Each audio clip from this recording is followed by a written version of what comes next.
Recorded Books and One Click Digital present The Remedy, Robert Koch, Arthur Conan Doyle, and the Quest to Cure Tuberculosis by Thomas Goetz, narrated by Donald Corren and directed by Innocenty Aksentiev. Introduction. The Disease.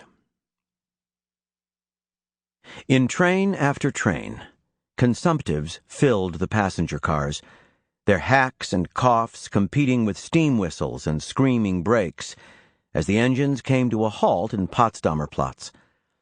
They came to Berlin without any sense of where to go or what to do once they arrived. And they kept coming for days, weeks, and months. It must have struck Berliners as a sort of zombie pilgrimage.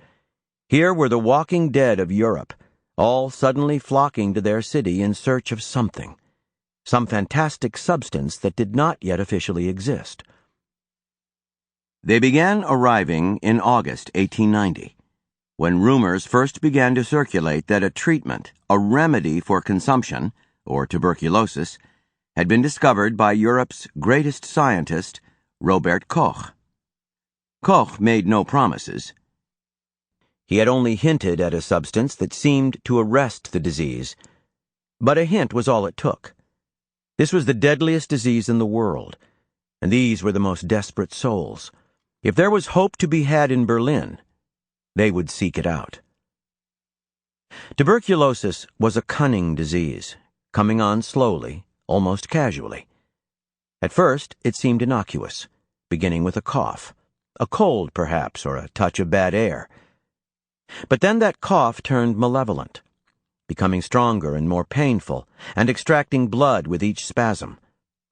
Then the appetite would go, replaced by fatigue, a deep dullness that would pull the sufferers into lethargy.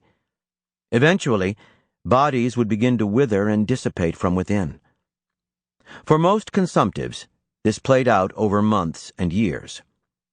Even when the end seemed imminent, it was as if the consumptives could not muster the energy to die. Until, finally, they did.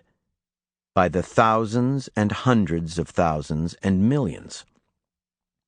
In the last half of the 19th century, at least 1/4 of all deaths were due to tuberculosis, a steady pall that loomed over every country in Europe, over the United States, and indeed worldwide. So the consumptives came to Berlin, and inevitably, death came with them. They died in the passenger cars on the way to the city, they died in the hotels, and they died in the clinics and hospitals where they waited for a dose of this extraordinary remedy. Sample complete. Ready to continue?